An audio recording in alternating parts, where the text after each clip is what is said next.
warahmatullahi wabarakatuh. Sebelumnya, perkenalkan saya Nosita Mala dari Prodi Sarjana Terapan Keperawatan kelas 3B.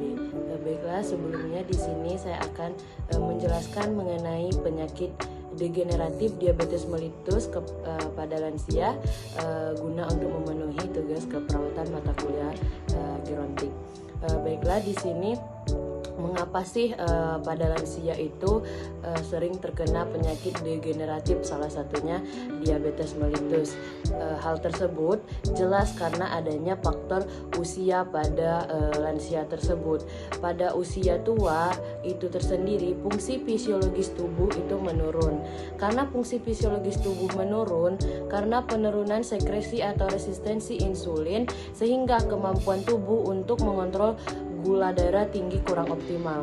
Perubahan dimulai dari tingkat sel, berlanjut pada tingkat jaringan, dan akhirnya pada tingkat organ yang bisa mempengaruhi fungsi homeostatis. Hal ini berakibat terhadap salah satu aktivitas sel pankreas untuk menghasilkan insulin menjadi berkurang, dan sensitivitas sel juga ikut menurun.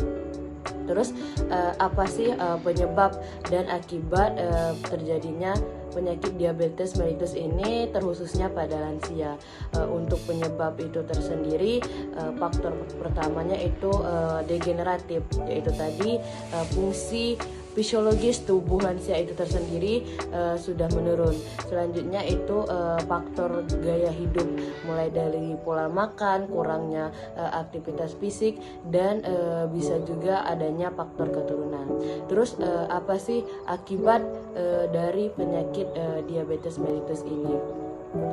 Akibatnya, pada organ tubuh lansia akan terjadi kelebihan glukosa di dalam darah, serta akan dirasakan setelah terjadi komplikasi lanjut.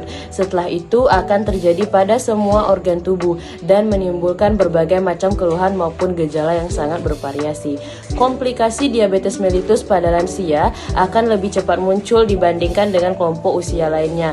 Hal ini disebabkan karena lansia sendiri sudah terjadi penurunan fungsi sistem organ tubuh yang akan berisiko terhadap komplikasi diabetes mellitus pada lansia menjadi besar.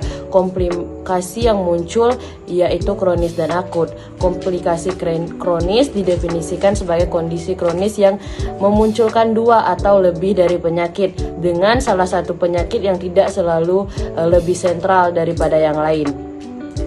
Selanjutnya, intervensi apa yang bisa kita berikan terhadap lansia dengan penyakit degeneratif diabetes mellitus itu tersendiri? Yang pertama jelas yaitu pendidikan kesehatan atau PENKES untuk menjaga kestabilan glukosa di dalam darah, yaitu dengan menganjurkan diet rendah gula contohnya. Tetapi perlu diingat juga pada lansia itu diutamakan diet makanan seimbang terlebih dahulu, baru diet rendah gula. Selanjutnya yaitu dukungan dari keluarga untuk mendukung lansia tersebut.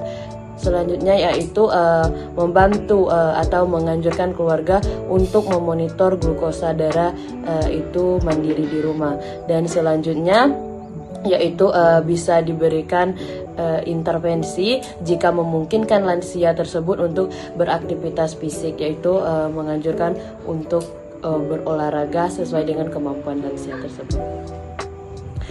Baiklah, itulah yang bisa saya jelaskan mengenai penyakit degeneratif diabetes mellitus pada lansia. Sekian, terima kasih. Wassalamualaikum warahmatullahi wabarakatuh.